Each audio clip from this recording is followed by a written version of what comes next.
જામનગર મહાનગરપાલિકાના અધિકારીઓ અને પદાધિકારીઓ દ્વારા છેલ્લા 2-4 દિવસથી એવું જાહેર કરવામાં આવે છે કે હવેથી જામનગરમાં એકાત્રા પાણી મળશે। તો મારે એમને જણાવવું છે કે જામનગરમાં છેલ્લા જે દિવસથી ભાજપ અહીં સત્તામાં છે તે દિવસથી એકાત્રા જ પાણી મળે છે।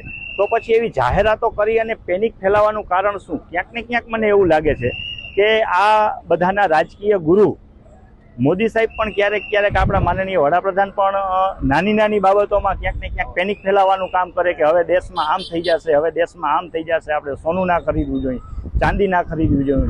ઘરનો વડો જ જો પેનિક ફેલાવતો હોય તો ક્યાંક ને ક્યાંક આ અધિકારીઓ અને પદાધિકારીઓ પણ એનું અનુસરણ કરી અને જામનગર મહાનગરપાલિકામાં પાણી એકાત્રા મળશે, એકાત્રા જ આપો છો ભાઈ, એકાત્રા મળશે નહીં તો આવું જાહેર કરી અને ક્યાંક ને ક્યાંક લોકોમાં ભય પેદા કરવાની વાત છે। તો આ ભય ફેલાવવાનું બંધ કરવું જોઈએ।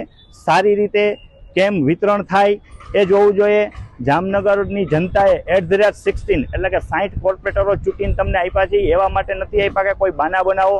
તમે જેમ બને તેમ વ્યવસ્થિત પાણીનું વિતરણ કરો। કયા વિસ્તારમાં કેટલા સમયમાં પાણીનું વિતરણ થશે, કેટલો સમય પાણીનું વિતરણ થશે એ રજૂ કરો, નહીં કે આટલા MLD આમ થશે, આટલા MLD આમ થશે, તેનાથી કાંઈ નથી થવાનું।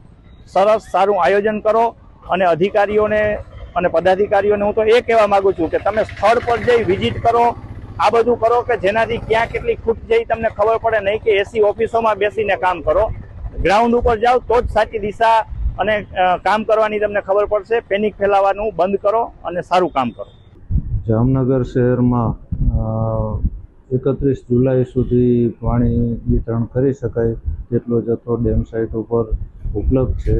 તેમ છતાં પાણીની બચત થાય અને વધુ પાણી ચાલી શકે એ માટે જામનગર મહાનગરપાલિકા વોટર વર્ક શાખા તેમજ પદાધિકારીઓ સાથે સંકલન કરી અને 6 ઝોનમાં જે ડેઇલી વિતરણ થતું હતું એ 6 ઝોનને હાલે એકત્રામાં ફેરવવાનું નક્કી કરવામાં આવેલ છે અને એની અમલવારી ચાલુ કરી દેવામાં આવેલ છે।